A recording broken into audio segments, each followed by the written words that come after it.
ಪಡೆದು ನಮ್ಮ ದೇಶಕ್ಕೆ ಭದ್ರತೆಯನ್ನು ನೀಡುವಂತೆ ಆಗಬೇಕು.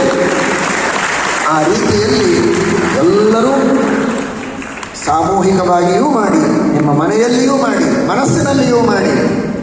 ಇದರಲ್ಲಿ ವಂಚನೆಯನ್ನು ಮಾಡಬೇಡಿ. ಇದು ಯಾರದೋ ಕೆಲಸ ಅಂತ ತಿಳಿಯುವುದಲ್ಲ, ಇದು ನಮ್ಮ ಕರ್ತವ್ಯ.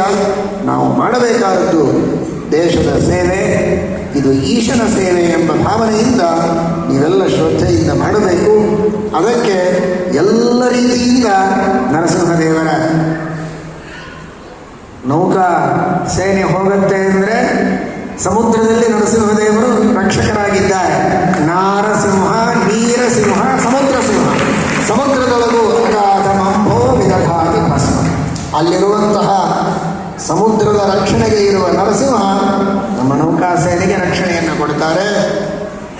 ಪದಾವಷ್ಟಬ್ಧ ಪಾತಾಳಂ ಮೂರ್ಧಾವಿಷ್ಟ ತ್ರಿವಿಷ್ಟಪಂ ಭುಜ ಪ್ರವಿಷ್ಟಾಷ್ಟದಿಶಂ ಮಹಾವಿಷ್ಣುಂ ನಮಾಮ್ಯಹಂ ಅಂತ ನರಸಿಂಹದೇವರ ಬಗ್ಗೆ ಹೇಳು